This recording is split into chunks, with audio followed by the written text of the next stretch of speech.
Welcome to my YouTube channel Rana Tech Solution.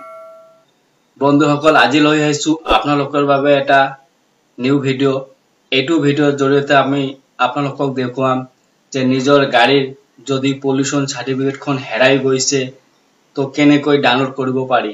হয় বন্ধুসকল, যদি আপোনাৰ বাইক হোক, চাৰি চাকা হোক, ট্ৰাক হোক, যিকোনো গাড়ীৰ পলিউশন সাৰ্টিফিকেটখন বনাইছে বাট সাৰ্টিফিকেটখন হেৰাই গৈছে তো আমি নিজে কেনেকৈ ডাউনলোড কৰিব পাৰি।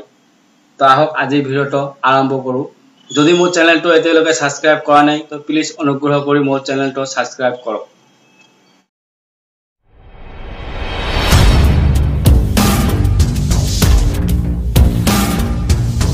সৰ্বপ্ৰথমে আপোনালোকে এটা ভাইৰাস ওপেন কৰি লব।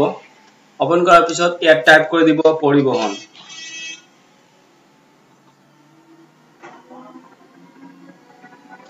পৰিবহন টাইপ কৰাৰ পিছত হোম পৰিবহন সেৱা যেটো আছে ইয়াত ক্লিক কৰি দিব।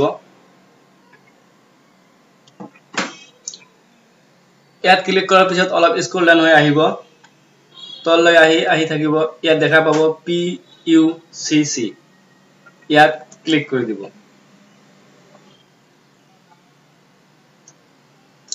আৰ পিছত এটো ক্লোজ কৰি দিব। ক্লোজ কৰি দিয়ে ইয়াত দেখা পাব PUC সাৰ্টিফিকেট। এই PUC সাৰ্টিফিকেট আপোনালোকে ক্লিক কৰি দিব।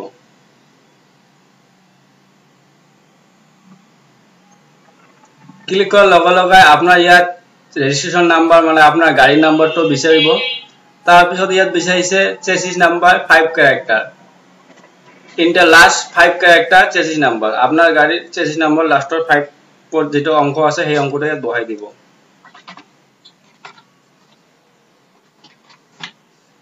রেজিস্ট্রেশন নাম্বারটো বহাই দিলু। তাৰ পিছত মই চেসিস নাম্বাৰটো ইয়াত বহাম। তাৰ পিছত ক্যাপচাৰটো দি দিম।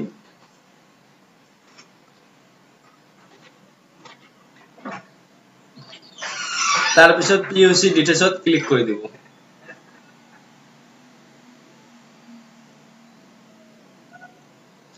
PUC ডিটেইলছত ক্লিক কৰাৰ লগে লগে আপোনাৰ পলিউশন সাৰ্টিফিকেটখন ওলাই গৈছে।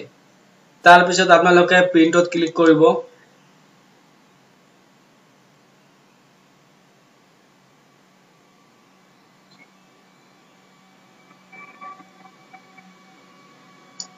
প্ৰিন্টত ক্লিক কৰাৰ লগে আপোনালোকে দেখা পাব পলিউশন সাৰ্টিফিকেটখন প্ৰপাৰলি ডাউনলোড হৈ গৈছে।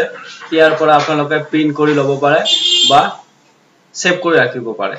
তো বন্ধুসকল আজিৰ ভিডিওটো ইমানেই আছিল। নিজৰ গাড়ীখনৰ পলিউশন সাৰ্টিফিকেট হেৰাই গলে কেনেকৈ ডাউনলোড কৰিব পাৰি।